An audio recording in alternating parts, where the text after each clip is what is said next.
So today I'm going to go over how you make double exposures with Pixlr. So if you go out to my shared drive, links and videos, photography, class photos, and then double exposure. I have two different folders with different things in them, and you can use mine or you can go online and get your own. You need to look up silhouettes because they look the best, and these are like a silhouette, like just something dark with a white background. Some pictures work if they're super dark and the background's light. You can make people into a silhouette by just turning off the color, like making it just super dark. Some of these will work, but it has to be kind of a dark image that will show up. Okay. If you look out here, you can see these, okay? And then I have nature backgrounds. And you don't necessarily need a nature background because all of these aren't nature, but just a background that you think will go with your project. Not one I need to delete, that's wrong. So just something that's gonna go with your project. So if you look at the background, you need to kind of get the picture the same size as the background. So I'll show you how to do that in a minute if you're looking online. But right now I'm going to go to Pixlr, open up a new tab. Okay. And the first thing you're going to do when you open up your Pixlr is to open up your silhouette. So you're going to open up the silhouette picture first. So I'm going to go back to my shared drive. And I'm going to find a silhouette that I want to use. I would like you to cut and paste the silhouettes into your background removal folder just so that you don't mess with my folder. Okay, so I don't know what I'm going to do. I'm going to do, I like this one. Let's be lovey. So I'm going to pick this one as my background. Okay, and if you look, this picture is about, it's covering it. 960 by 638 pixels, okay? And then I'm going to get a background. So I'm going to keep that open. I'm going to go to File, Open a New Image, and we'll go back and pick a nature image that I want to put the lovey picture on. Let's put them on Austin, okay? So I'm going to open this Austin City one. So now I have two. And this picture is way bigger than this picture, so we're probably going to have to shrink it down a little bit. So the first thing I'm going to do is copy the background. So edit, select all so that the whole picture is selected, edit, copy. And then I'm going to go to my love picture and I'm going to edit and paste it on there. So now I have my background layer and I have my top layer, okay? Now to do double exposures, we're going to do something new today. We're going to go down here to these settings down here.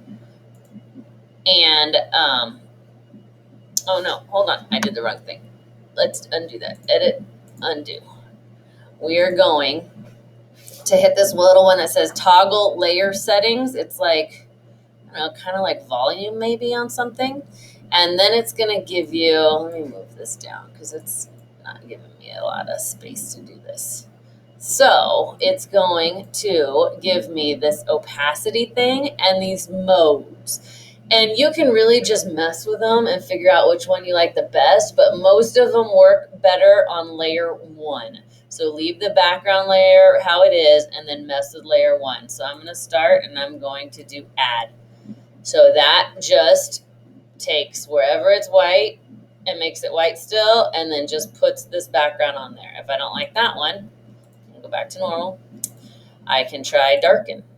That one's pretty cool. So if you just want the silhouettes on top of your background, you can do that. And once I go to my background, I can also, if I want to, let me unlock it. I can move these people around. I can't move them around too much because they'll get cut off. Then if I don't like that one, I'll go back to my layer 1. I'll go back to normal. Then I can, all of these have different stuff. There's a difference one, and you can mess with the opacity, change what it looks like, all the different layers.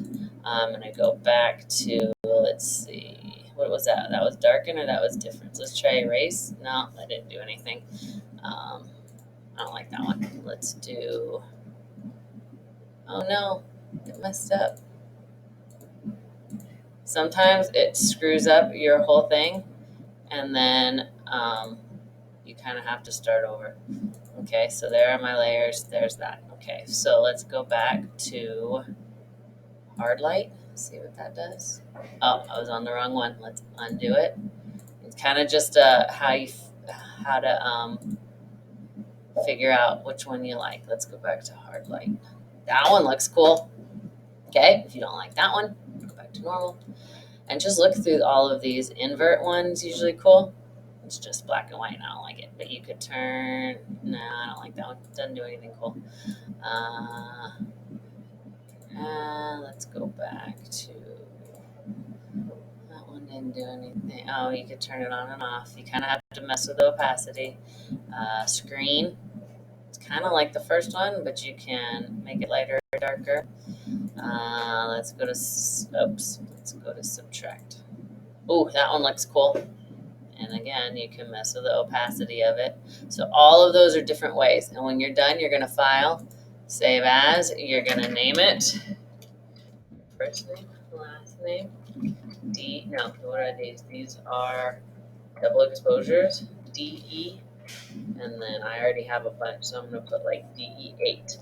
And then you're going to go put it in your, don't save it in my H drive. Go save it on your Hartman photography folder inside your double exposure folder. Oh, look, I already have an 8. Okay.